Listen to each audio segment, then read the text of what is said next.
Olá, começa agora mais um podcast Questão Política e hoje eu tenho a honra de receber o professor da Fundação Getúlio Vargas, cientista político, Cláudio Couto. Muito obrigado por aceitar nosso convite. Eu que agradeço o convite, prazer estar aqui. E recebo também o Tiago Ávila, internacionalista e comunicador que esteve na Palestina em 2019 e no Egito em 2023, em ações de solidariedade, e oferece cursos sobre o tema que percorre o Brasil, dando palestras em mesquitas e espaços comunitários sobre a causa palestina. Muito obrigado, Jefferson. Obrigado pelo convite. Um prazer estar com vocês, junto com o Cláudio e com toda a audiência do programa. Eu que agradeço. Bom, hoje é dia 23 de fevereiro. Domingo, dia 25, a gente tem aí uma manifestação convocada pelo ex-presidente Jair Bolsonaro na Avenida Paulista, em defesa, com relação aos processos que ele responde por tentativa de golpe de Estado. Eu vou começar fazendo uma pergunta para o professor. O Bolsonaro parece que voltou a jogar para a torcida, né? Porque ontem ele foi lá prestar depoimento à Polícia Federal, na verdade só compareceu porque permaneceu em silêncio, algo que ele não fez nos 4 anos de governo, que se tivesse feito talvez a situação fosse diferente. Como você vê essa nova tática, na verdade a adoção de uma velha tática, que é jogar para a torcida? Olha, acho que é o que sobra, né, para o Bolsonaro nesse momento, né? Ele tem uma situação muito difícil do ponto de vista judicial, né? E eu não acredito que essa manifestação agora do dia 25, mesmo que ela seja uma manifestação grande, e eu até acredito que ela será uma manifestação grande, que ela tem a capacidade de mudar o curso dos acontecimentos, né? Entendo que é um processo que já está muito avançado do ponto de vista da sua investigação, do ponto de vista, inclusive, já de conclusões que foram tomadas pelos juízes do Supremo e particularmente pelo condutor do processo, que é o ministro Alexandre de Moraes, e não acredito que, diante das evidências, isso possa ser revertido porque o Bolsonaro botou muita gente na rua no domingo, né? Claro, é o que resta, como eu falei, ele vai tentar ainda assim jogar uma certa pressão em cima do Supremo, mas veja que é uma pressão que não funcionou, inclusive ao longo de todos esses meses em que ele estava na presidência, com muito mais poder, com muito mais capacidade de ação, não é agora, fora do governo, acuado por uma série de investigações, inelegível e com medo, porque claramente o Bolsonaro está sentindo muito medo, que ele vai fazer o Supremo mudar de rota.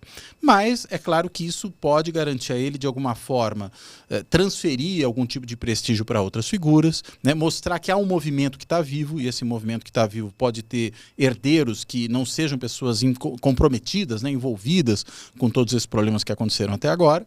Então, acho que é realmente a alternativa que está disponível. As outras simplesmente não vão servir de nada. Agora, o senhor falou em herdeiro, eu vou aproveitar até para chamar o Tiago para a conversa, porque ele tem 2 importantes apoiadores nessa manifestação, algo que surpreende do ponto de vista eleitoral. A gente tem eleições aqui em São Paulo, porque o prefeito da capital, Ricardo Nunes, e o governador do estado, o Tarcísio de Freitas, vão comparecer até essa manifestação, já confirmaram presença. Tiago, o que você acha? Assim, o que o governador de São Paulo e o prefeito de São Paulo, que recado eles passam para o eleitorado quando eles comparecem a uma manifestação que apoia um ex-presidente acusado de tentar dar um golpe de Estado? É muito importante que a gente analise sob esse olhar, Jefferson, porque cada um, quando vai, e vários parlamentares de diversos estados estão confirmando a ida nesse ato, eles estão dizendo que estão indo contra os ataques à democracia, contra os abusos do poder judiciário, né? Mas quando a gente coloca de fato o que são setores que se alinham ideologicamente ao campo do bloco conservador, que é o campo da extrema-direita. E eles vão lá buscando justamente o que o professor Cláudio falou. Eles vão buscando capitalizar politicamente em ano eleitoral, eles vão buscando atuar como sucessores de Bolsonaro em eventual prisão, ou pessoas que conseguem ali manter uma dinâmica de mobilização social. É muito mais fácil, a extrema-direita tem essa habilidade de tratar as coisas para além meramente do ambiente institucional. Então nós vamos para eleições esse ano, só que a extrema-direita sempre tentou tratar como um movimento de massa. E isso é feito à base de muita manipulação, à base de muitas mentiras e desinformação, mas ao longo de 4 anos de governo e até nos 2 anos que antecederam a eleição de Bolsonaro em 2018, eles conseguiram com alguma margem de sucesso. Agora, com todas as evidências de todos os crimes praticados por esse senhor, com a apreensão de passaporte, cada vez mais consolidado o cenário, a gente vai vendo, de fato, esse poder de mobilização diminuir um pouco, a legitimidade política diminuir um pouco, E quanto mais vai ficando evidente a tragédia que foi o mandato anterior, comparado com o governo repleto de desafios, mas que tem apresentado um resultado melhor do que o anterior, esse capital político vai desmoronando. Portanto, é importante. Eles estão tentando fazer é aproveitar enquanto ainda existe um capital político elevado, considerável no ano eleitoral, para que a extrema-direita tente se manter enquanto movimento de massa e não se restrinja ao seu tamanho institucional, porque de fato é limitado e vai ser uma disputa dura ao longo desse ano, mas eles não têm mais a força que tinham anteriormente.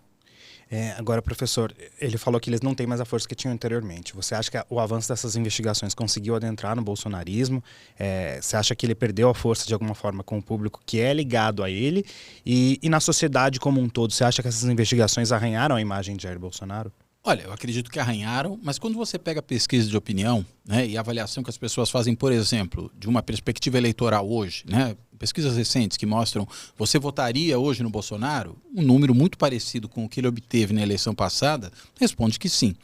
Então, ainda me parece que ele consegue manter uma boa parte desse público, talvez nem tanto por conta do seu carisma e por conta de muitos desses que respondem positivamente a essa pergunta, acreditarem em tudo que ele diz, mas por conta da polarização que está posta e que faz com que, na negação do que é visto como a alternativa, né, do governo Lula, do próprio presidente Lula, do Partido dos Trabalhadores, enxerga no Bolsonaro a saída. E aí, mesmo que não vá aderir a tudo. E aí acaba muitas vezes relevando grande parte dessas coisas, né? Fala, bem, dos males o menor, mesmo com todos esses problemas, ainda prefiro isso do que aquilo. É um cálculo que todo tipo de eleitor faz, independentemente do lado que esteja. E aí você faz com que, apesar de você ter um núcleo no eleitorado, e também na classe política, que a gente pode chamar do núcleo de extrema-direita, você tem aí todo um entorno que não é exatamente da extrema-direita, mas que por gravidade acaba indo para esse lado. Então me parece que isso o Bolsonaro ainda tem conseguido preservar, inclusive porque não surgiu qualquer outro ator político no cenário que pudesse puxar uma parcela desse eleitorado para si. A gente tem, enfim, repetido isso desde pelo menos 2018, né, que o país ficou sem centro, né, um centro político com uma certa capacidade de interlocução, com gente mais à esquerda, gente mais à direita, ele se esvaziou bastante. Né? Você tem o centrão, que não é exatamente centro, né? O centrão, eu sempre digo, é uma direita adesista, o que é uma coisa muito diferente, e que me parece que mais recentemente, sobretudo depois da experiência do governo Bolsonaro, ficou mais de direita e menos adesista. Basta ver os resultados que o Lula tem do ponto de vista da tentativa de construir uma coalizão no Congresso, se a gente compara isso que ocorre agora com o que ocorreu nos governos Lula 1 e 2, ou mesmo no governo Dilma 1. Ali você conseguia, por exemplo, chamar o PP para o governo, progressistas, e ter os votos do PP praticamente todos. Só o Bolsonaro, que já estava no PP, não sabe, que votava diferente, mas o resto estava alinhado com o governo. Hoje você já não consegue fazer isso. Nem com o PP, nem com o PSD, nem com a União Brasil, o que até era de se esperar. É um herdeiro do antigo PFL, DEM, então você não vai ter todo mundo ali mesmo. Mas mesmo republicanos. É bom lembrar que o Zé de Alencar, que foi o vice do Lula nos dois mandatos, ele foi alguém indicado primeiro pelo Partido Liberal, esse do Bolsonaro, e depois foi para os Republicanos, né, o Partido da Igreja Universal. E esses dois partidos estiveram na base do Lula 1 e 2. Hoje a gente não vê mais esse cenário se construindo. Então você tem um outro tipo de dinâmica política que ainda dá uma sobrevida para o Bolsonaro, inclusive do ponto de vista eleitoral e do ponto de vista de uma certa sustentação social. Mas eu entendo que essas investigações, se a gente pensar no âmago, né, no coração do bolsonarismo, elas chegaram ali, né? Estamos falando aqui de Augusto Heleno, estamos falando de Braga Neto, estamos falando de Tenente Coronel Cid, estamos falando de toda aquela curriola militar que estava em torno do presidente, né, daquelas figuras ali do chamado gabinete do ódio, os olavistas que estavam ali próximos, né, o próprio Felipe Martins. Enfim, você tem aí gente que claramente vai ser engolida por esse processo devido àquilo que fez, né? Tem culpa no cartório e vai ter que responder por isso. Agora, você tem todo o entorno que se aninhou no governo Bolsonaro e que vai continuar aí fazendo política do jeito que praticamente sempre fez, talvez com um pouco mais de tendência a uma direita mais ideológica do que era no passado, inclusive porque também hoje depende menos do executivo. O controle que o Congresso tem sobre o orçamento público faz com que não seja necessário você ser tão adesista ao ponto de até abrir mão de certas preferências ideológicas e programáticas em troca de recursos públicos. Os recursos públicos hoje estão já sob controle. Então você, na verdade, cede menos, o governo é obrigado a ceder mais nas negociações, tem que encontrar pontos de convergência nas políticas que propõe, por isso que política econômica avançou mais que outras, porque ali dá para ter mais ponto de convergência, e aí, claro, cria um cenário difícil como esse que a gente vê hoje. E me parece, Thiago, que a oposição usou até uma fala recente do presidente Lula com relação à situação lá na Palestina, na faixa de Gaza, como uma cortina de fumaça, né? Esse discurso, inclusive, de Israel, ele adentra muito bem num público bem bolsonarista, que é o pessoal evangélico, né? O povo evangélico. E como é que você vê o uso desse discurso agora nas manifestações? Você acha que isso vai ser utilizado lá pelo ex-presidente, pela base de apoio do ex-presidente? Eu não tenho dúvida, Jefferson. Na verdade, a extrema-direita sempre utilizou do sionismo cristão, né? A gente fala do sionismo como essa ideologia racista, supremacista, colonial, de origem europeia, que acredita que existe um direito desse povo, o povo, nesse caso, os sionistas, né, mas que eles abstraem para a totalidade do povo judeu, que é uma falsificação histórica, porque de fato não representa todos os judeus, mas o direito desse povo em colonizar a Palestina e o direito de estabelecer um Estado étnico em detrimento do todo o povo originário daquele território. Esse sionismo cristão foi o que fez com que Michele Bolsonaro fosse votar com camisa de Israel, fez com que Bolsonaro fosse lá fazer uma cerimônia de ser abençoado, mergulhando no Rio Jordão, e todo esse tipo de coisa, porque a aliança que a extrema-direita, da ala miliciana da extrema-direita, que é o que justifica, né, esse setor que traz Bolsonaro para a política, ele se aliou com o fundamentalismo religioso nesse projeto de poder, né, e esse fundamentalismo religioso neopentecostal, ele faz uma confusão teórica, teológica e até histórica sobre o que é a diferença entre o reino de Israel histórico e o que é o Estado sionista hoje. Portanto, quando a gente analisa o que Benjamin Netanyahu ou o que o Estado de Israel pratica contra o povo palestino desde 1947, 1948, 1949, esse Estado pratica o oposto da mensagem de Jesus de Nazaré. E ainda assim é defendido e é aclamado em bandeiras nas casas ou nas organizações religiosas de pessoas cristãs pelo Brasil. Eles exploram essa contradição que tem a ver com a despolitização e que tem a ver com a desinformação também.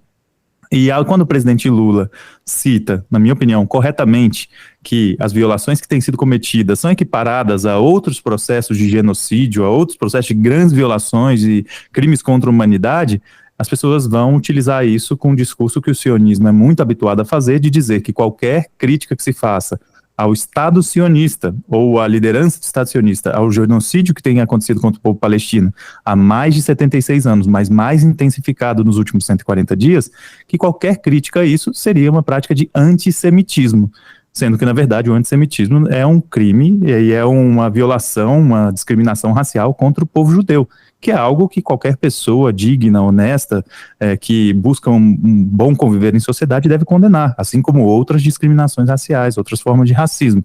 Então, essa confusão, ela é explorada pela extrema-direita de uma forma muito habilidosa, assim como eles tentam explorar a ideia também, pautada na desinformação, de que as pessoas que defendem uma política de mais direitos sociais, de uma intervenção do papel do Estado na economia, para conseguir garantir uma economia cada vez mais pautada pelos interesses do bem comum e não para acumulação e concentração de renda, eles tratam como se as pessoas quisessem sugar do Estado, como se elas quisessem praticar corrupção. É parte desse processo. A extrema-direita tenta dizer que quem defende direitos sociais quer mamata, quer ideologia de gênero e quer corrupção, e que quem critica o genocídio e critica o Estado de Israel é antissemita, é racista, às vezes até equiparam com ideologias que de fato foram varridas da história, né, como o nazismo, o fascismo, mas que vão encontrando caminhos para ressurgir, infelizmente em práticas que a gente vê muito presente no mundo hoje, principalmente das organizações de extrema-direita. Então, sem dúvida nenhuma, vai estar repleto de pessoas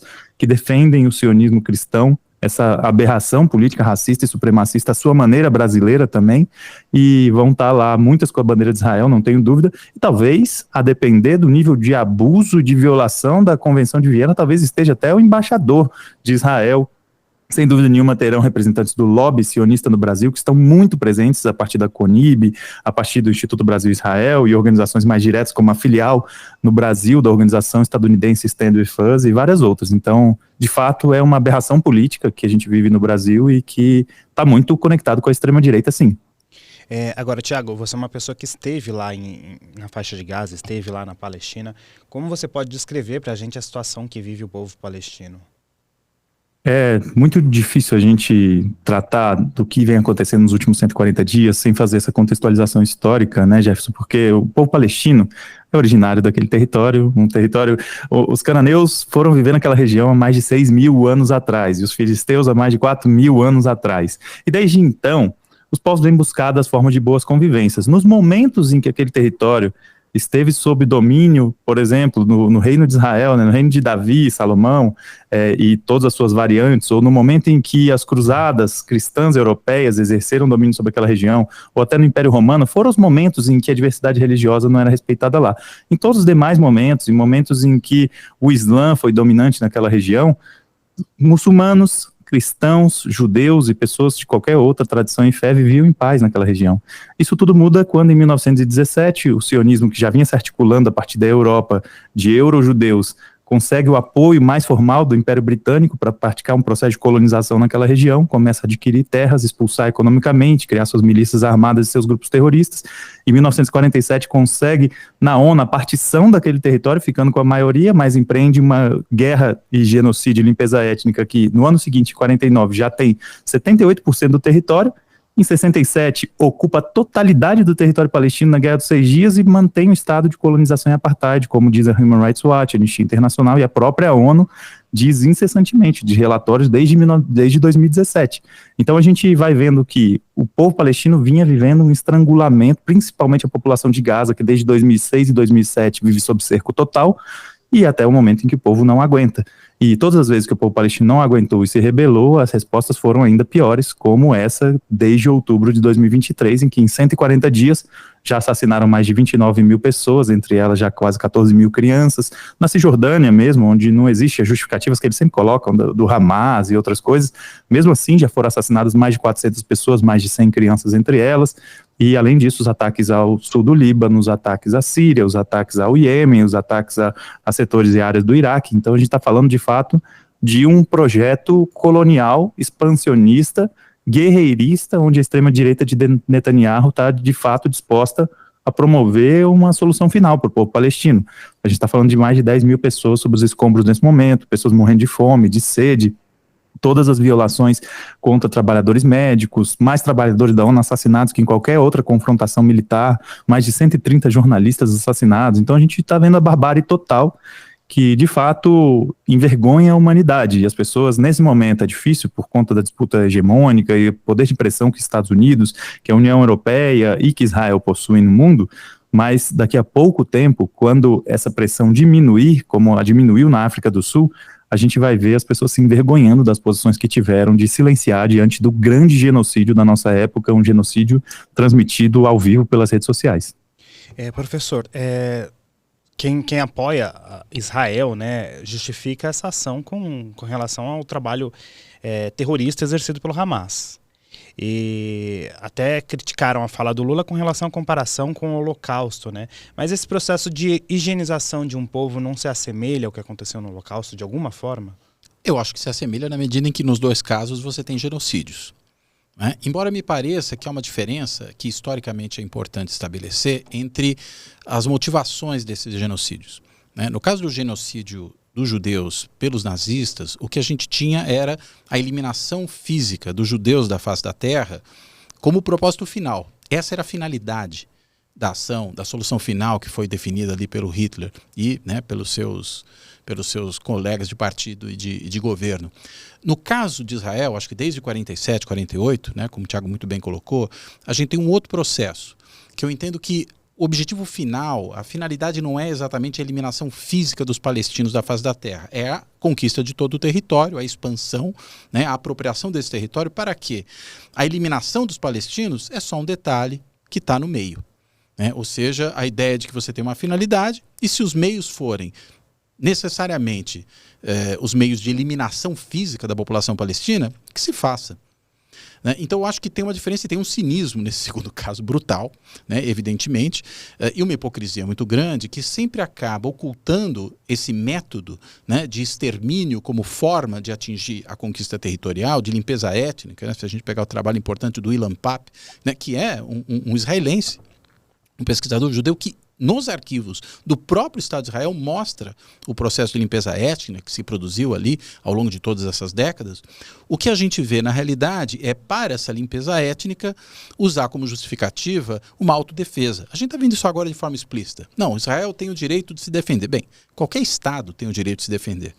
Agora, o direito de se defender não significa o direito de cometer crimes de guerra. Não significa o direito de cometer um genocídio. De usar uma suposta autodefesa como justificativa para empreender a limpeza étnica de um território. Em que medida, para se autodefender, você precisa explodir mesquitas, universidades, prédios de moradia, escolas?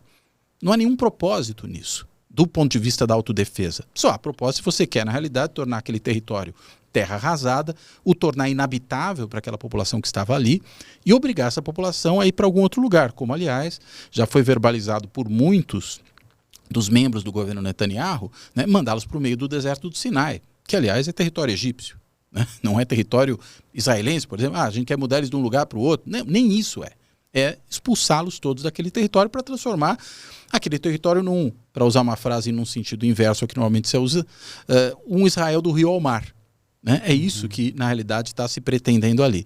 Agora, me parece que quando o presidente Lula usou essa comparação, ele pela razão que eu apontei, né? Acho que você tem diferenças, claro, de escala, evidentemente, quando você pensa no tamanho do que foi o Holocausto, foi um negócio de 6 milhões de pessoas, é um negócio realmente portentoso, que não foi só o Holocausto dos judeus, foi também de ciganos, né? Foi de algumas outras minorias, mas particularmente dos judeus, tanto que realmente há um dado importante, que é o fato de que a população judaica no mundo hoje é menor do que era, né, antes do Holocausto, e isso é um fato.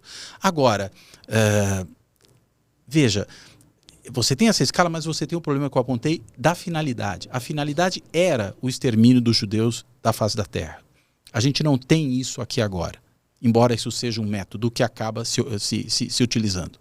Então, acho que tem uma diferença histórica. E segundo, pela própria reação que isso produziu dentro da sociedade brasileira, né, e nem me parece tanto na cena internacional, né? Você vê que a cena internacional foi basicamente de silêncio em relação a isso.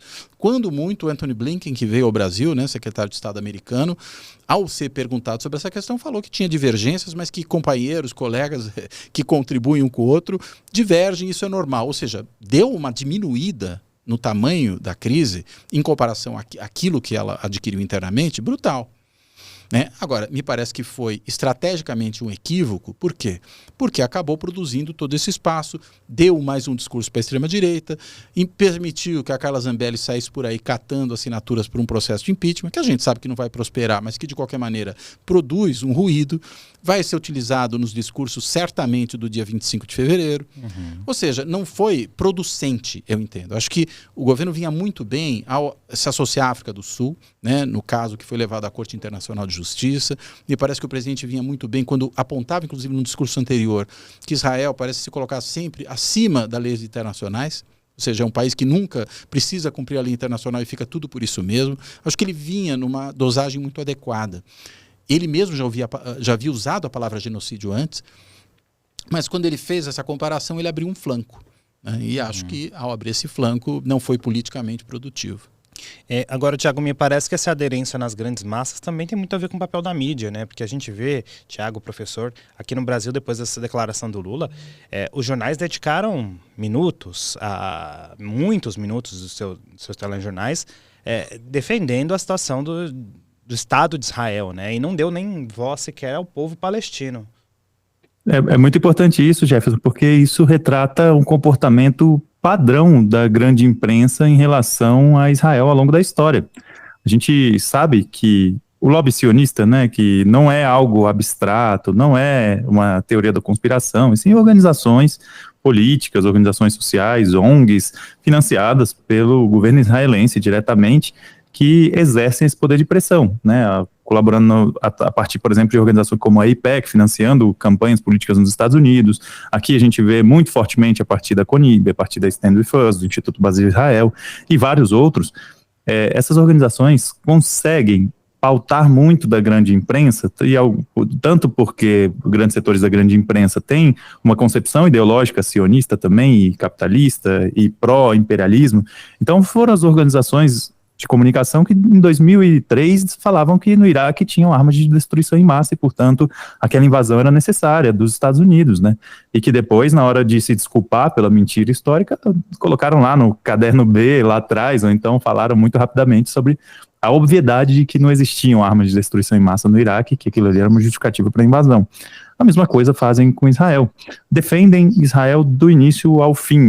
Quando a gente pega, logo depois do 7 de outubro, primeira edição do Fantástico, a gente está falando de uma edição de mais de 1h30 de cobertura, em que não teve nem 5 minutos para a perspectiva do povo palestino. Todo o restante era para a perspectiva do povo de Israel, mas principalmente para a perspectiva das organizações sionistas sobre essa questão. Então, a gente vê que a imprensa replica esse conteúdo acriticamente, não dá espaço para vozes dissonantes, ou quando dá, realmente é muito restrito, várias vezes cancela. O que a gente diz é que existe um grande bloqueio midiático e um boicote das redes sociais, porque as redes sociais, como Big Techs, grandes corporações também, com as suas intencionalidades, com suas propriedades também, e ancoradas ideologicamente na ideologia dominante, portanto capitalista, imperialista e sionista, ela de fato também tem praticado um boicote severo, que a Human Rights Watch confirmou também a partir de análise de mais de 1.000 perfis em 60 países, que a Meta e outras organizações praticam um boicote sistemático e a censura a conteúdo pró-Palestina. Então os veículos da imprensa encontraram a justificativa que eles gostariam para tentar uma ofensiva à perda de opinião pública que Israel está tendo por estar cometendo um genocídio. E é sempre assim, Israel estrangula o povo palestino, foi assim na primeira intifada, foi assim na segunda intifada, foi assim em todos os momentos.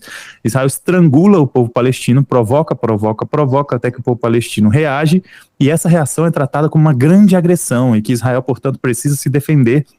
E aí construir um muro de mais de 800 quilômetros na Cisjordânia ocupada, e aí isolar Gaza por ar, terra e mar há mais de 17 anos. Então eles sempre tratam isso. A força agressora, o exército de ocupação, trata como se estivesse se defendendo. Isso é uma aberração. Isso é diferente, de fato, de outros processos de genocídio, porque nos outros processos de genocídio não havia essa vitimização que Israel pratica de forma consistente. Porque, de fato, aquelas forças tratavam como a grandeza dos países, a expansão do país, né, outras formas. E, nesse caso, não. Israel se trata como um pequeno país que só queria viver em paz, a única democracia do Oriente Médio, cercado por vizinhos hostis de uma ideologia e de uma cultura, ideologia muçulmana, ideologia que o povo tem, e de uma origem étnica árabe, de uma fé e uma religião muçulmana violenta. E não é isso, na verdade, né? A gente sabe que é um Estado que pratica colonização, que tem planos expansionistas, que já tentou tomar o Sinai diversas vezes e teve que retroceder, que até hoje tomou as colinas de Golã desde 1967, até hoje mantém parte do sul do Líbano contestado, e que tem projeto de expansão não só do rio ao mar, tem projeto de expansão do rio Nilo ao rio Eufrates. Portanto, a grande Israel que os sionistas sonham vai muito além, pega pedaços do Egito, do Líbano, da Síria, da Jordânia e até do Iraque. Então é importante que a gente diga isso, né, que eles vão pegar qualquer coisa que fuja do discurso comportado para tentar atacar, se colocar como vítimas e dizer que, portanto, eles precisam reagir. E aí dizer que Lula é persona não grata e todas essas coisas. Agora, é importante pensar em que lado da história que as pessoas estão se colocando. As pessoas podem concordar ou não com o que Lula disse, se fez sentido político ou não, mas historicamente, o que acontece hoje com o povo palestino se parece muito mais com o que aconteceu no gueto de Varsóvia do que o que aconteceu, por exemplo, em outros processos, no massacre de Amritsar na Índia, por exemplo, ou no massacre de Soweto, na África do Sul, ou em outros processos. O processo de colonização lembra muito a colonização na África, na América Latina, mas nesse momento o campo de concentração e de extermínio que foi transformado Gaza lembra muito mais do gueto de Varsóvia que qualquer outra coisa. Portanto, a comparação não é equivocada historicamente, existe uma diferença de proporção, mas se a gente for analisar a duração, a área e a densidade populacional, ainda são mortas mais crianças por dia do que foram mortas ao longo de toda a Segunda Guerra Mundial, comparativamente. Então é importante que a gente diga isso. E também pensar quem foram as pessoas ao longo da história que se colocaram também nesse mesmo lado da trincheira. Nelson Mandela também dizia que existia um estado de apartheid, que o povo do mundo não será livre enquanto a Palestina não for livre. Mahatma Gandhi, que também viveu o colonialismo, e Mandela viveu o apartheid. Mahatma Gandhi dizia que a Inglaterra é dos ingleses, a França é dos franceses e a Palestina é dos palestinos, e que a imposição judaica sobre aquela região é uma crueldade. Albert Einstein dizia que se acontecer uma tragédia com o povo judeu ali na Palestina, é por conta dos atos criminosos e terroristas daqueles grupos que estão desviados, que eram os grupos sionistas, os grupos terroristas sionistas. Então, eu prefiro pensar que tudo o que se diz enquanto a hegemonia dominante é vigente parece loucura ou sonho. Mas a fala do presidente Lula tem uma capacidade visionária um pouco maior do que as condições do que a gente avalia como correlação de forças aqui no Brasil. Tem uma perspectiva de mundo. Lula falou o que o mundo inteiro estava pensando, o que milhões de pessoas indo às ruas, tanto no norte quanto no sul global, estavam pensando. Portanto, eu acredito que tem de uma grandeza histórica muito maior. E aí pode se avaliar se foi indelicado ou não foi indelicado, mas vamos combinar que a imprensa também mudou muito e praticou desinformação sobre o que Lula disse. Lula falou que, aliás, aconteceu quando Hitler decidiu matar os judeus. Ora nenhuma, Lula falou que o Holocausto não foi algo de imensa relevância. Na verdade, ele justamente destaca que foi o evento mais relevante na história, né? Foi o único momento em que isso aconteceu, tamanhas violações. Ora nenhuma, Lula falou a palavra Holocausto. Então, tudo isso, né, envolve desinformação, falsificação da realidade que a extrema-direita tem usado incessantemente. E cabe a nós termos a solidariedade irrestrita ao povo palestino, de dizer que Lula falou que o que está acontecendo com o povo palestino é inaceitável. E não adianta criarem as cortinas de fumaça, que não vai mudar o fato de que Israel pratica o assassinato em massa de crianças. E tem praticado, apesar de todas as resoluções da ONU, apesar do direito internacional condenar. Infelizmente é um Estado pirata, um Estado que tem agido como terrorista de Estado. E aí é isso que Lula tem se posicionado contra. Eu acredito que, de fato, apesar de todas as divergências que eu tenho em tantas coisas da política com o governo de Luiz Inácio Lula da Silva, eu acredito que esse foi um acerto histórico que ele teve e que ele vai se orgulhar muito ao longo de sua vida. Agora, professor, o fato do Lula ter sido declarado persona não grata pelo governo de Israel, que peso isso tem para o Brasil? Nenhum.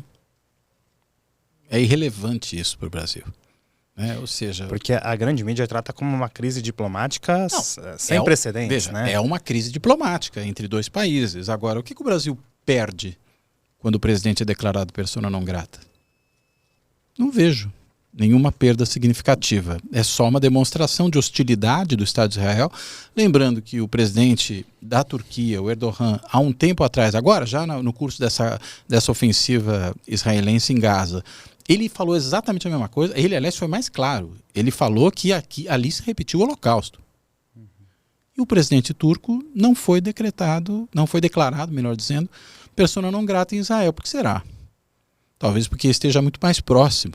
Talvez porque, do ponto de vista geopolítico, seja mais complicado declarar o presidente turco persona não grata, um país que não chega a ser fronteiriço com Israel, mas está muito próximo, é um país também do Mediterrâneo, é fronteiriço com a Síria, que por sua vez tem aí sim fronteira com Israel. Ou seja, é muito complicado, né, incorrer nisso ali. Agora, o Brasil está do outro lado do Atlântico. O Brasil não é exatamente um país com influência naquela região do mundo, né, não tem capacidade de operar geopoliticamente de modo a interferir de forma mais direta no que acontece ali.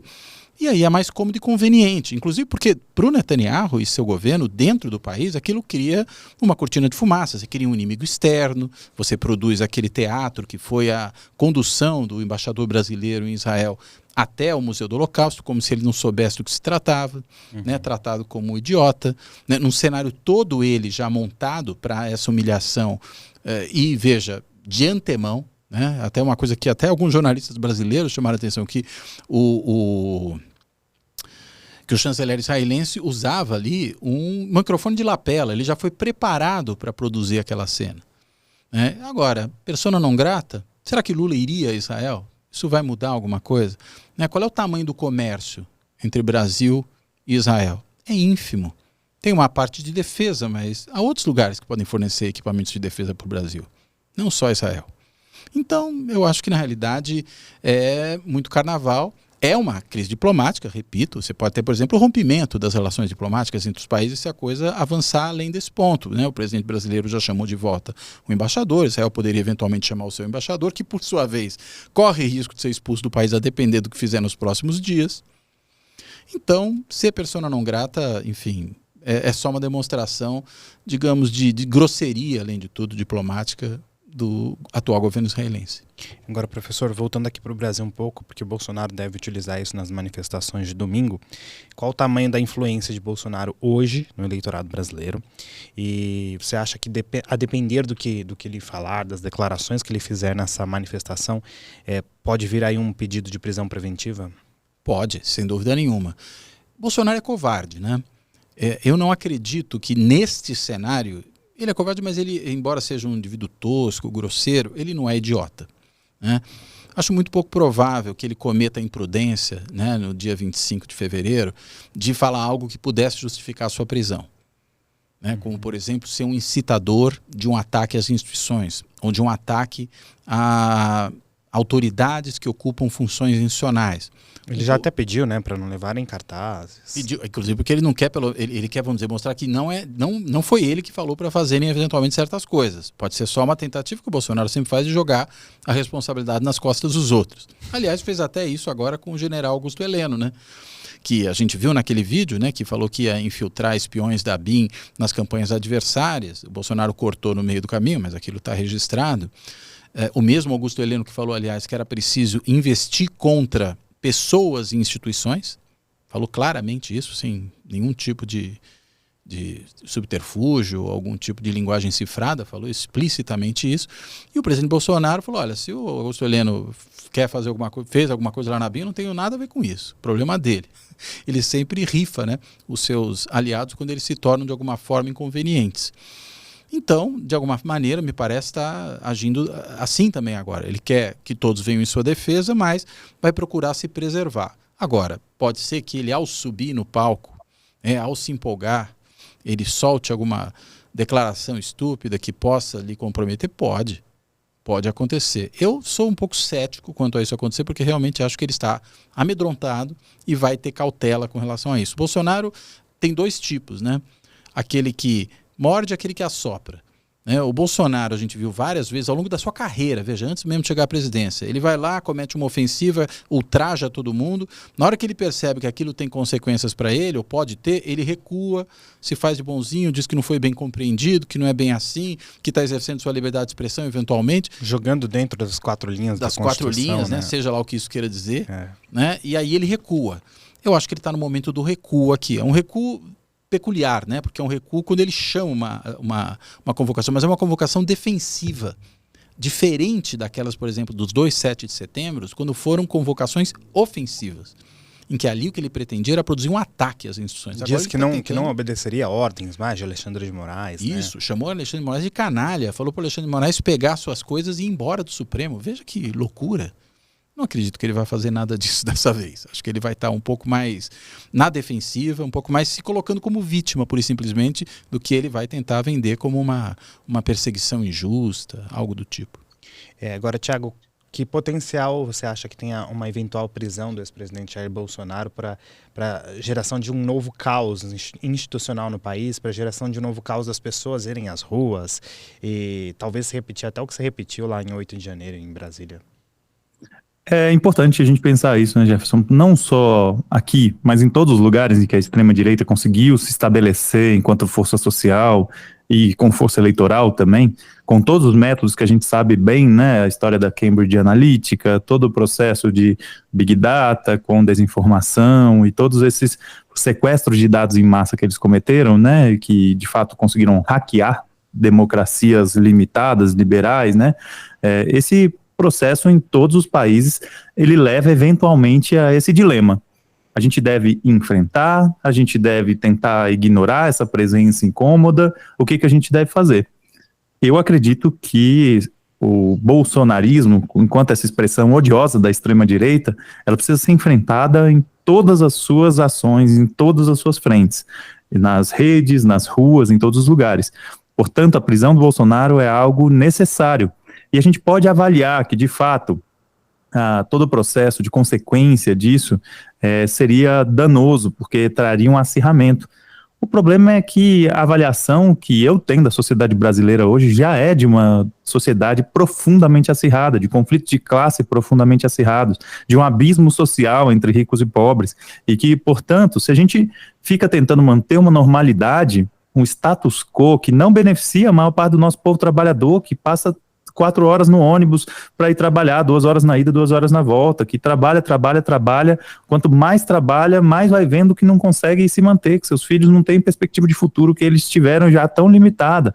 Então, para o povo trabalhador, a manutenção do status quo atual, ela não é benéfica. Nós precisamos transformar o país, nós precisamos promover transformações. Então, tocar os enfrentamentos necessários, enfrentar os dilemas e as batalhas do nosso tempo é algo necessário. Tanto eu defendo a prisão, a cadeia para Bolsonaro, como eu defendo também a expulsão do embaixador de Israel e a ruptura das relações diplomáticas com Israel.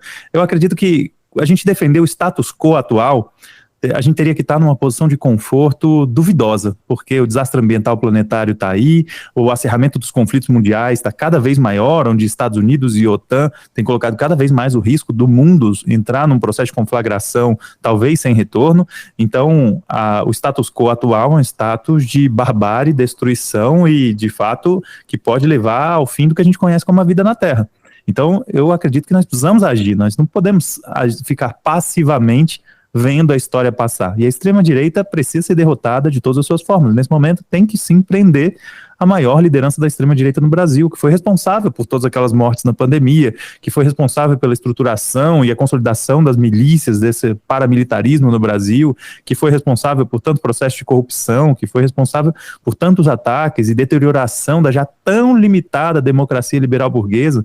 Então, eu acredito de fato que Bolsonaro deve ser preso e que nós devemos, enquanto povo brasileiro, assumir a responsabilidade dessa ação e, de fato, defender o país que a gente não quer viver sob uma nova ditadura militar ou sobre um novo governo autoritário. Então, cabe aos povos ter a coragem também de honrar o que governos fazem, por exemplo, que vão no sentido de preservar o país para um projeto de sociedade minimamente que pense no bem comum, que pense na preservação da natureza, com todos os limites que tem.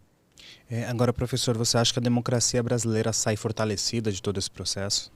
Olha, eu acho que depende do que ocorrer daqui para diante, né? Eu acho que ela saiu fortalecida ao resistir ao 8 de janeiro. Acho que ali foi um fator importante, porque mostrou que havia uma capacidade de impor limites a essa extrema-direita e a sua tentativa golpista, e que essas capacidades foram exercidas naquela situação.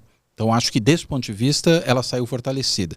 Mas acho que o passo fundamental tem que ser dado agora, né? E acho que o Thiago colocou com clareza, né? É preciso que Bolsonaro responda pelos crimes que cometeu. E responda na forma da lei. E, consequentemente, a gente sabe que crimes foram esses. Ele lembrou, inclusive, das mortes da pandemia cometidas por Bolsonaro pela maneira como ele conduziu o processo. Há muitas outras investigações em curso contra o ex-presidente. Há várias outras, desde as mais idiotas, né, como essa coisa das joias, né, que evidentemente é um crime, mas se fossem esses os problemas do país, até que a gente estaria muito bem, né? Mas você tem as milhares de mortes, centenas de milhares de mortes evitáveis que ocorreram durante a pandemia pela forma como o governo conduziu, por negar vacina às pessoas, por estimular o contágio coletivo, né, por prescrever remédios que sabidamente ineficazes, né, por criar todo esse cenário. A situação dos indígenas Yanomamis. A situação dos indígenas, né, que inclusive agora, né, tem saído números novos sobre as mortes, sabendo-se que há subnotificação, porque houve um número maior de mortes durante o governo Bolsonaro que não foram notificadas, porque havia um desmonte de toda a estrutura voltada ao registro disso, na verdade porque havia o desmonte das equipes de saúde em território indígena, que são, no fim das contas, aquelas que fazem esse tipo de contabilização quando ela acontece também. Então, isso é mais um crime cometido pelo Bolsonaro. Não à toa, o seu ex-presidente da FUNAI é também um indivíduo que pode vir a ser rolado em alguns desses processos, né? E a gente tem, claro, a questão, vamos dizer, mais imediata, que é essa tentativa de golpe, né? Que não é só o 8 de janeiro, mas é todo aquele processo preparatório do qual a gente teve uma amostra clara com essa última operação que foi feita pela Polícia Federal sobre o bolsonarismo e que revelou todos esses fatos novos que agora devem ser objetos de, acredito eu, um indiciamento mesmo de Bolsonaro e de vários outros pelo Supremo Tribunal Federal. Ele sendo sentenciado, mas não sozinho. E aí eu acho que vem o ponto. todos aqueles militares que estavam em torno dele que covardemente ficaram calados, né? Veja, exercendo, claro, um direito constitucional seu de ficar calado no julgamento, mas sabendo que se trata de militares, né, que sempre se colocam como aqueles que não temem nada, aqueles que na realidade defendem a nação até com a própria vida e tudo mais, fica muito feio, né? Ficar quietinho na hora do inquérito. Agora, Tiago, você não acha que essa investigação avançando contra os militares não gera um acirramento maior entre os militares e o governo brasileiro, entre a relação entre os militares e o governo brasileiro? Também é importante, Jefferson, é o mesmo dilema. A extrema-direita tem no braço militar, no que a gente chama de partido fardado, o seu principal pilar de sustentação. É mais do que a base social e eleitoral do fundamentalismo religioso, era mais do que setores ali da antiga República de Curitiba, que inclusive romperam com o governo logo no início do governo, é mais até do que a força do paramilitarismo e das milícias. O braço armado do partido fardado é a principal base de sustentação da extrema-direita. Portanto, é uma batalha que deve ser realizada. O Exército não deve ser poder moderador, as Forças Armadas não devem ser poder moderador no Brasil, principalmente porque tem indícios fortíssimos de toda a corrupção que tem realizado e evidências da corrupção que o alto comando das Forças Armadas no Brasil tem executado, e executou principalmente nesses 4 anos de governo Bolsonaro. Tem todo esse processo de cada vez mais uma lógica fisiológica que lembra o Centrão em alguns momentos, de adentrando na estrutura do Estado, que durante o governo Bolsonaro tinham 7 mil oficiais militares, né, dentro dos aparatos do Estado brasileiro, acumulando duplo salário e praticando uma série de coisas, de crimes, como aqueles da picanha, da prótese peniana, do remédio, o remédio, o Viagra e tudo mais. Então a gente está falando de fato de que a relação da tutela militar do Estado é algo que também precisa ser combatida, Jefferson. Nós não temos como pensar um projeto de avanço no país, de resolver os problemas mais graves de fome no Brasil, que infelizmente voltou, de falta de habitação, de falta de escolaridade em tantas coisas, de benefícios sociais para as pessoas, para que a maioria dos nossos mais de 200 milhões de habitantes possam ter capacidade de vida digna, enquanto a gente ficar sujeito à tutela militar, que pode muito bem tomar decisões como essa, de se aliar e chancelar, inclusive ameaçando as instituições e o governo, chancelando o governo de extrema-direita, que pratica, de fato, tudo que a gente chama de genocídio na pandemia, que resolve ser negacionista, que resolve praticar imunidade de rebanho, que resolve produzir remédios comprovadamente ineficazes, justamente a partir de parcerias com as Forças Armadas. Portanto, tanto pelo indício de corrupção, como pela dificuldade em confiar nessa instituição, que ficou 21 anos mantendo o Brasil sob uma terrível e cruel ditadura, não só militar, mas também civil e empresarial. Como pelo processo agora de que o aparelhamento e a tutela militar do Estado é muito danoso, nós precisamos sim nos livrar disso. E temos que nos livrar da extrema-direita, assim como temos que nos livrar da corrupção e da tutela militar do Estado, das forças militares, que não devem ser poder moderador no Brasil, e nenhum país consegue ser democrático e consegue, de fato, construir os bons conviveres para a sua população sob tutela militar. O Brasil não seria diferente e não será. Não conseguiremos avançar no nosso país enquanto a tutela militar existir. Agora, professor, trazendo a situação um pouco aqui para São Paulo, porque a gente tem eleições municipais daqui a alguns meses, a gente tem aí uma possível chapa entre Tabata Amaral e Datena. E me parece uma chapa um pouco, que chama atenção, um pouco complexa essa ligação, porque o Datena fez base de apoio ali para o governo de Jair Bolsonaro, pelo menos foi bem próximo de Bolsonaro. A Tabata é uma pessoa que, apesar de ter uma trajetória política ligada à esquerda, em alguns momentos ela vota ali mais ao centro, ela tem questões mais ligadas ao centro, disse até em uma entrevista que falta à esquerda brasileira uma visão política de centro, mas ela não me parece... econômica, né? Uma visão econômica, isso, de centro, mas ela não me parece que seja uma pessoa ligada às ideias de Bolsonaro em nenhum momento. Não, acho que muito pelo contrário, né? Não acho que dá para afirmar que a Tabata tenha qualquer ligação com Bolsonaro, entendo que é exatamente o oposto, né? Agora, esse tipo de eventual aliança, na realidade não é muito diferente de outras alianças que a gente vê sendo firmadas Brasil afora com fins eleitorais, né? A gente até mencionei hoje mais cedo aqui, né, a aliança que levou Lula à presidência pela primeira vez com Zé de Alencar como vice. A gente chegou a ver esse tipo de situação, né? Vemos vários partidos à esquerda fazendo alianças híbridas, quando a gente pensa do ponto de vista programático, ideológico, país afora, em nível municipal, em nível estadual. Então não me causa tanta estranheza desse ponto de vista, né? Acho que é uma tentativa de amealhar uma parcela do eleitorado que vê no Datena alguém que possa lhe representar. Né, um eleitorado que, por exemplo, poderia eventualmente votar num candidato apoiado por Bolsonaro, mas pela simpatia que tem por uma figura como Datena, pode, no fim das contas, votar na Tabata. Entendo que esse é o cálculo que está se fazendo aí. Claro que a gente precisa saber se o Datena vai ser ou não candidato dessa vez, né? Porque o Datena é, vamos dizer, campeão em desistências. E aí, se ele vai realmente chegar até o final, se não chegar, mas emprestar o seu apoio à Tabata, talvez ela já tenha aí algum ganho. Acho que é esse o cálculo, é um cálculo puro e simplesmente aí de algum tipo de agregação de eleitores que podem fazer a diferença numa disputa, por exemplo, que lhe permitisse ir para o segundo turno. E aí é o que ela tenta fazer, ela e o PSB, o seu partido. Agora, Thiago, você acha que as eleições municipais são um grande termômetro para o que vem no Brasil aqui nos próximos anos, para as próximas eleições presidenciais até? Sem dúvida nenhuma. O que está em jogo nesse ano de 2024 é o futuro do Brasil, né?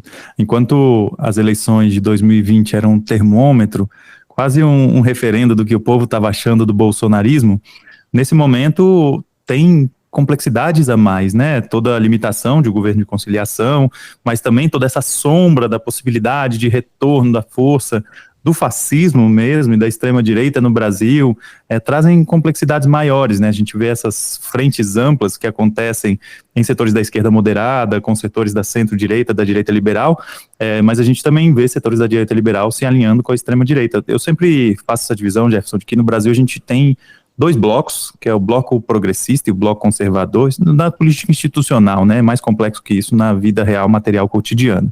Mas o bloco progressista vai até a esquerda moderada e a centro-esquerda ali, onde estariam até partidos, por exemplo, do bloco progressista de onde veio a Tabata Amaral, PDT, PSB, mas ela mesmo sempre foi uma pessoa muito mais da direita liberal, e a direita liberal é parte do bloco conservador, que taticamente, por não ser a extrema-direita, que também é do bloco conservador, divide o bloco conservador com a direita liberal, fazia oposição ao Bolsonaro, mas na verdade defendem os mesmos interesses da classe dominante, defendem o ajuste fiscal, defendem o governo de austeridade, defendem uma sociedade que na essência explora, oprime e destrói a natureza.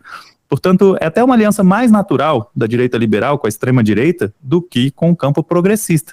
Mas quando se está ali na margem esquerda do bloco conservador e na margem direita do campo progressista, acaba gerando esse tipo de mistura também. Então, a gente, de fato, está vendo as disputas do Brasil se colocando. Se o povo brasileiro está aprovando ou não esse governo de conciliação, o quanto de medo as pessoas têm de que a extrema-direita volte com um cenário parecido com o dos Estados Unidos, por exemplo, com todas as perspectivas de retorno de Trump. Então, tudo isso se coloca como parte dos dilemas do mundo hoje e a gente precisa, de fato, levar isso em consideração. Uma parte que o mundo inteiro está debatendo, a dinâmica de um mundo multipolar, a perda da hegemonia dos Estados Unidos e a integração Rússia, China, todos os países da Ásia, América Latina, África, essa dinâmica do sul global, tudo isso ainda é pequeno dentro da agenda brasileira. Talvez a gente veja isso mais agora nesse momento envolver Israel e Palestina, que também é parte desse mesmo contexto. Mas, no caso do Brasil, é principalmente o embate entre a frente ampla que foi criada e a extrema-direita. E aí tem variações e dissidências da frente ampla que vão se aliar com a extrema-direita, como é o caso dessa pré-candidata de São Paulo, e que, felizmente, o povo de São Paulo tem opções que podem escolher que, de fato, defendem o direito da população e que não são essas opções. A gente está caminhando agora para a parte final da nossa entrevista. Eu vou fazer uma pergunta que vale para os dois, começando pelo professor. Como é que você avalia o governo Lula 3 até aqui? Olha, acho que primeiro é importante lembrar que é um governo de reconstrução do país. O país, durante os 4 anos Bolsonaro, foi devastado. Eu estou pensando em termos administrativos, em termos de políticas públicas que foram descontinuadas, de achaque ao funcionalismo público, vários setores da burocracia de Estado que foram atacados de forma rude, de forma cruel por esse governo, inclusive para inviabilizar as políticas públicas pelas quais eram responsáveis. É o caso, por exemplo, mas não é o único, do meio ambiente, ali a gente tem isso muito claro, até a morte, que nós tivemos, né, do Dom Phillips e do Bruno, agora me escapou o nome do Bruno, né? Me escapou o nome, mas tudo bem. Bruno Pereira. Bruno Pereira, obrigado, Thiago. Né, e do Bruno Pereira é resultado desse tipo de sucateamento, né, porque afinal de contas o Bruno só não estava atuando naquele momento na FUNAI porque era alguém que vinha sofrendo perseguição por parte do governo Bolsonaro e teve que se afastar para poder continuar a fazer aquilo que entendia que era o correto do ponto de vista da defesa dos direitos dos povos indígenas. Então veja, a gente tem aí um governo que foi um governo de destruição nacional. O primeiro ano do governo Lula foi basicamente um governo de reconstruir o Estado. Não à toa, inclusive, incorporou isso ao slogan do governo, né, que fala em reconstrução, e acho que foi isso mesmo. Entendo que esse segundo ano já é um ano em que você pode começar a ter mais entregas, digamos assim. O governo não só preocupado com esse processo de reconstrução, mas já com um processo de construção. Agora, há uma dificuldade aí, evidentemente, que é a relação muito difícil que há com esse Congresso Nacional. Primeiro, um Congresso muito mais poderoso do que era antes, falei um pouco disso no começo da nossa conversa, né? Você tem menos espaço para barganha com esse Congresso do que tinha anteriormente, mas também o Congresso mais à direita desde a redemocratização. E aí, claro que se você tem um presidente progressista com um Congresso tão à direita e ainda mais poderoso, isso dificulta muito o trabalho. Então, acho que será um ano ainda difícil, mas acho que é um governo que vem conseguindo, diante dessas circunstâncias, até se sair muito bem.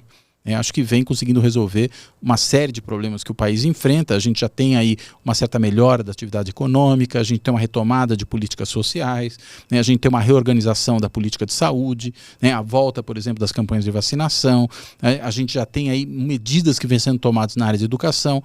Acho que o governo ele vem conseguindo, vamos dizer, atingir os seus objetivos de um modo geral, talvez ainda de forma relativamente modesta, mas diante do cenário de terra arrasada que pegou, eu acho que o saldo, no fim das contas, é positivo.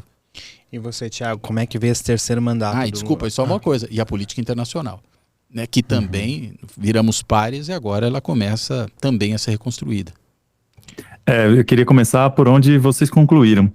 O governo Lula tem o benefício de ter como chefe de Estado uma figura bastante destacada. O Lula está entre os grandes da história.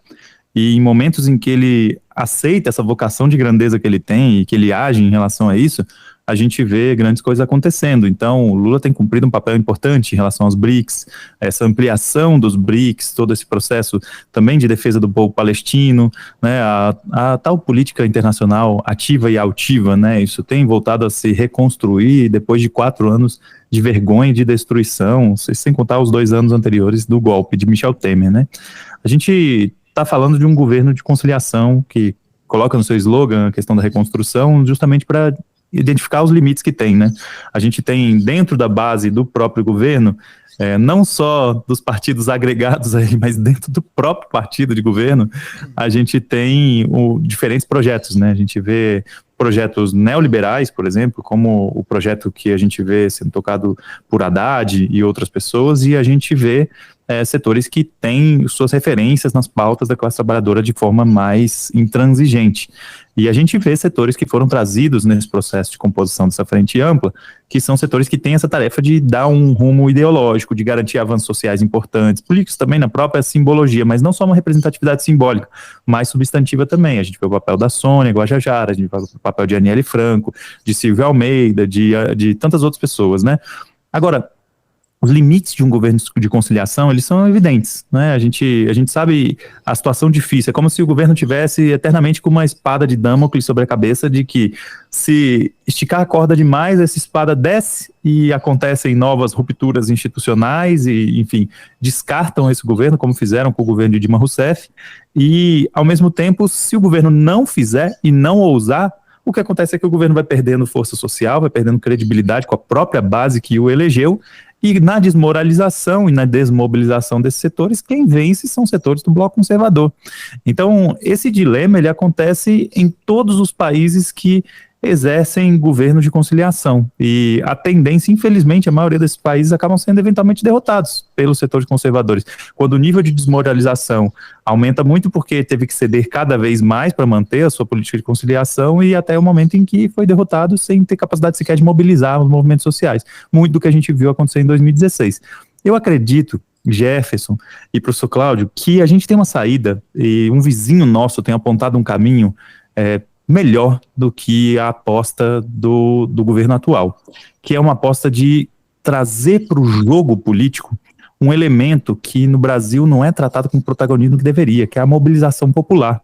O governo de Gustavo Petro na Colômbia, com uma correlação de forças pior do que a correlação de forças do governo Lula atual, com forças armadas ainda mais conectadas ao imperialismo, com o paramilitarismo muito mais estruturado do que no Brasil, tem conseguido trazer avanços sociais superiores. Inclusive teve falas em relação ao povo palestino, mais antecipadas, com maior intensidade e ações concretas de Estado em solidariedade ao povo palestino ainda maiores do que Lula. Então, eu acredito de fato que um caminho de enfrentamento maior à extrema-direita e a mobilização popular, mobilização social como fator ativo, que foi o que derrotou de fato a ditadura, que foi o que conseguiu na Constituição de 88 mudar uma correlação de força extremamente desfavorável para a esquerda, ele é um elemento fundamental que está faltando.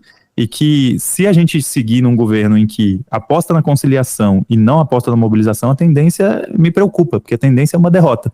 Então eu torço por esse governo, eu acredito que nós devemos apoiar esse governo no embate com a extrema-direita, mas é nosso dever também cobrar que ele faça um enfrentamento maior e cobrar a mobilização popular. A história das sociedades, a história da humanidade se faz a partir da mobilização popular. Então, qualquer crítica ao governo precisa ser uma crítica profundamente engajada em resolver também, a partir da mobilização popular, os problemas da sociedade. É nesse campo de luta que eu me coloco.